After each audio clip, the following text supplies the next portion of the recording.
Hey folks, Pastor Stephen from Beaumont Presbyterian Church, here with my special guest who is currently enjoying a lovely nap, Elsie the Golden Doodle. Elsie, sit down, stay a while. Okay. We're here this day to bring you another wilderness lesson. Last week one of the wilderness lessons was inspired by a song from Frozen 2. Last week we talked about going into the unknown. Today I'd like to share with you another song from that movie. This one is called The Next Right Thing. It's from, as I said, from Disney's Frozen 2. And don't worry, I'm not going to give away any spoilers, but I will just say that at the moment that this song is sung, one of the main characters, Anna, is in a moment of deep, deep grief. She is lost. And she has experienced so much to give her cause to lament.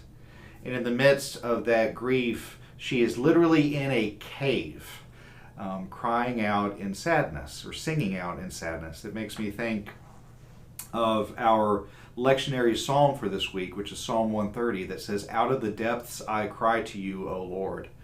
Well, Anna is singing from the depths, from a place of her lament. And in the midst of that, she sings this song, which is called The Next Right Thing. I'm not going to sing it for you, and I'll just give you a portion of the lyrics. It goes like this. "I've seen dark before, but not like this. This is cold, this is empty, this is numb. The life I knew is over, the lights are out. Hello, darkness, I'm ready to succumb.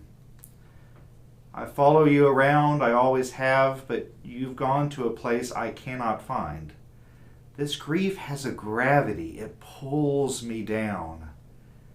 But a tiny voice whispers in my mind, you are lost, hope is gone, but you must go on and do the next right thing."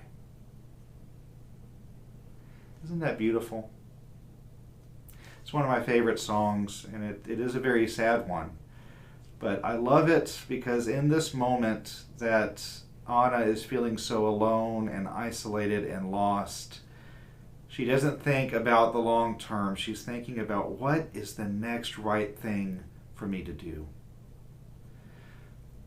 It's very easy, isn't it, to feel overwhelmed at a time like this. The coronavirus has affected every aspect of our lives, and there is much to lament. There is a lot of loss going on around our world right now.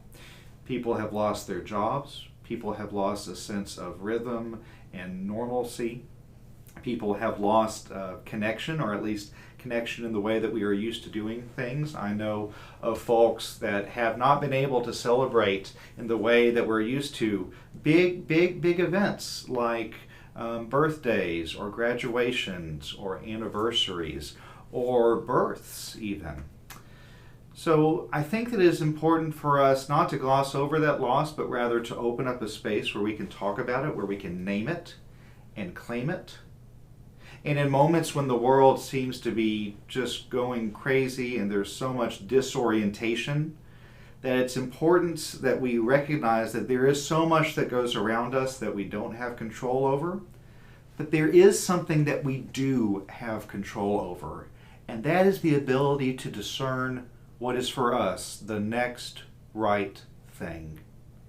So friends, do not allow yourself to get stressed over things over which you do not have control, but focus on the next right thing. So I wonder, as we continue to go through this wilderness of Lent, as we continue to go through this wilderness of the coronavirus pandemic, for you, what is the next right thing?